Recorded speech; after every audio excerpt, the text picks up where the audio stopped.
Մեծարգո վարչապետ, սիրելի ընկերներ, սիրելի ժողովուրդ։ Ես ունեմ 1.5 տարեկան տղա, Միքայելը։ Միքայելը ծնվել է Միքայելը ծնվել է 2024 թվականի սեպտեմբերին եւ չի հասցրել երկար տարիներ ապրել դեռ, կյանքը դեռ իր առջևում է։ Սա Միքայելի կյանքի 573-րդ օրն է։ Բայց Միքայելը եւ իր հասակակիցները արդեն իսկ իրենց կյանքով ունեն շատ մեծ տարբերություն այստեղ ներկա բոլորի կյանքից։ Նրանց կյանքի օրոք Հայաստանը պատերազմ չի տեսել։ Ասեմ ավելին, Միքայելի կյանքի օրոք Հայաստանի սահմաններին հակառակորդի կրակոցից որևէ զինծառայող չի զոհվել, որովհետև վերջին անգամ առաջնագծում զոհ գրանցվել է 2024 թվականի փետրվարին։ Եվ ես ուզում եմ, որ այսպես շարունակի լինել։ Ես ուզում եմ այնպես անել, որ Միքայելն ու իր հասակակիցները իրենց կյանքի ընթացքում երբևէ պատերազմ չտեսնեն ու չմասնակցեն դրան։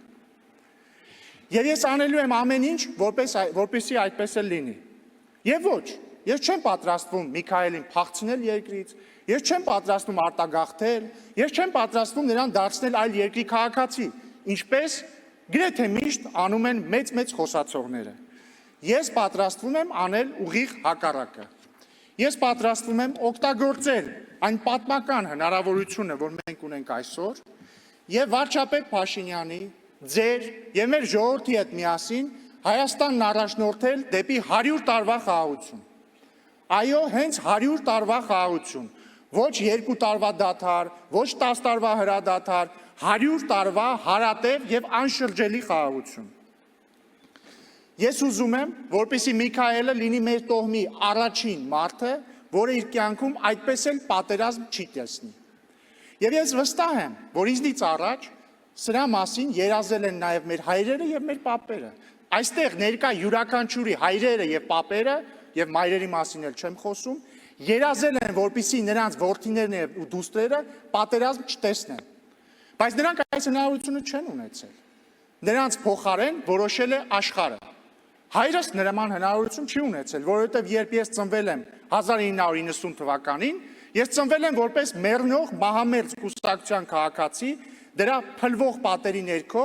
երբ հակամարտության թափանիվը արդեն անշեղորեն իր թափը հավաքել էր եւ մեր կամքից կախված չէր, պատերազմ կլիներ թե ոչ։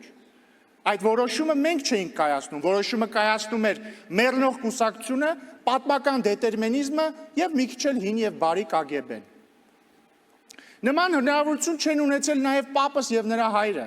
որովհետեւ երկրորդ համաշխարհային սկսելուց ոչ ոք մեզ չէր հացնելու, սկսենք թե չսկսենք։ Կայսրությունը ենթարկվեց հարձակման եւ պապս պիտի զորակոչվեր կայսրության բանակ։ Նրանից առաջ նման հնարավորություն չի ունեցել նաև նրա հայրը, որովհետեւ կրկին առաջին աշխարհամարտի որոշումը մենք չենք կայացրել։ Նրանից առաջ այդ հնարավորությունը չեն ունեցել նաև պապուս պապը եւ նրա հայրը, որովհետև 19-րդ դարերի պատերազմները կրկին մեզնից կախված չեն եղել։ Այն ժամանակ որոշողը մենք չենք եղել։ Սիրելի ժողովուրդ, վերջին դարերի պատմությունը եղել է մի անվերջանալի փակ շրջան, երբ կայսրությունները որոշել են պատերազմել, հետո բարիշել, հետո բաժանել, հետո տիրել։ Եվ մենք եղել ենք դրա օբյեկտները։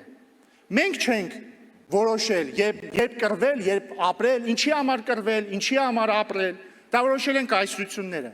Եվ այսօր վերջապես մենք ունենք հնարավորություն ընտրելու։ Այսօր որոշումը մերն է։ Մենք ենք որոշել խաղաղության հռչակագրով վերջ դնել հակամարտությանը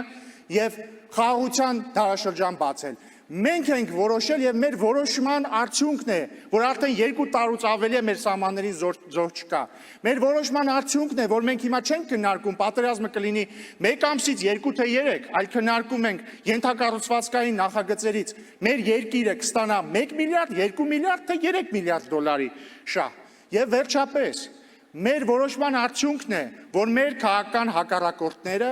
դուրս են եկել իրենց ծակուծուկերից եւ ելել են որոշիչ մարտի։ Այո, պատերազմի կուսակցությունը դուրս է եկել որոշիչ մարտի։ Նրանք սեթևեթում են։ Մեկն ասում է, սա իրական խաղաղություն չէ, մյուսն ասում է, սա ուժեղ խաղաղություն չէ, մյուսն ասում է, սա երաշխավորված խաղաղություն չէ։ Բայց եթե նրանք լինեն ազնիվ, իրենք պետք է ասեն ընդամենը մեկ բան. այս խաղաղությունը մեզ եւ մեր երաշխավորներին ձեռնտու չէ։ Ինչու ձեռնտու չէ։ Որովհետև նրանք այլևս չեն կարողանալու մեր ինքնիշխանությունը եւ արյունը վերածել գույքի, հետո այդ գույքը տալ իրենց երաշխավորներին պատկի դիմաց։ Այսքան բան։